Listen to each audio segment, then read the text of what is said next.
বন্ধুরা, তোমরা সবাই কেমন আছো? আমি ভালো আছি। আজকে আমি লোটে মাছ রান্না করব বেগুন দিয়ে। বেগুন আর পেঁয়াজ কেটে রেখে দিয়েছি। এই বেগুন একটু এরকম ডোমা ডোমা করে কেটেছি, দিয়ে এটা দিয়ে আজকে বেগুন দিয়ে মাখা মাখা করে দেবো। প্রথমে কড়াইতে সর্ষের তেল একটু দিয়ে দিলাম।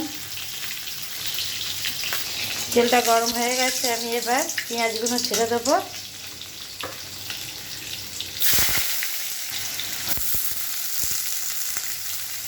পেঁয়াজগুলো একটু লাল লাল করে ভাজা হোক, তারপরে মশলা দিয়ে দেবো।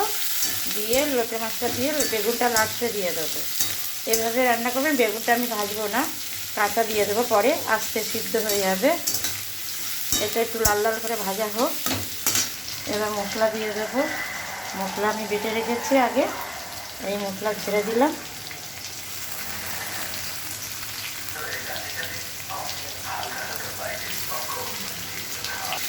এই যে মশলা দিয়ে দিয়েছি, এবার মশলা দিয়ে ভালো করে কষিয়ে নেবো।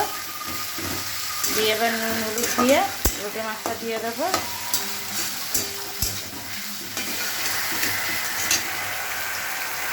আমি কিন্তু বাটা লঙ্কা দিইনি, আমি কাঁচা লঙ্কা দিয়ে করেছি।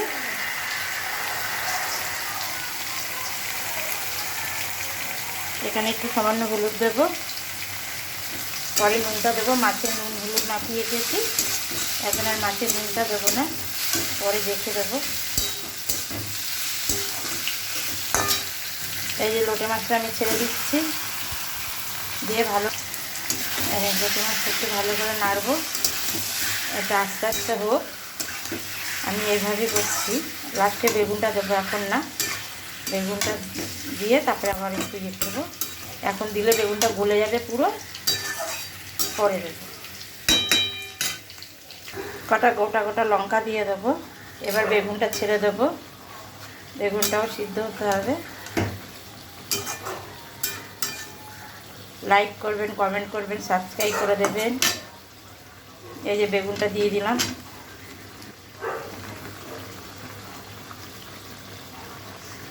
সামান্য একটু নুন দিয়ে দেবো বেগুনটার মধ্যে একটু সামান্য নুন দিয়ে দিলাম, নাহলে বেগুনের নুনটা ঢুকবে না। অল্প করে দিয়ে দিলাম। এবার ভালো করে একটুখানি হালকা নেড়ে টেড়ে এগুলো ভিতরে ঢুকিয়ে দেবো। আসতে হবে, আস্তে আস্তে হোক, তাহলে বেগুনটাও সিদ্ধ হবে।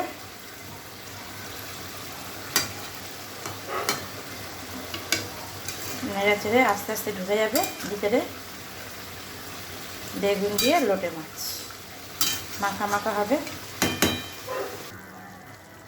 এই দেখুন বেগুন সিদ্ধ হয়ে গেছে, বলছিলাম না বেশ, ঢাকাও দিইনি। এই যে আমার বেগুন পুরো সিদ্ধ, একদম সিদ্ধ হয়ে গেছে। একটু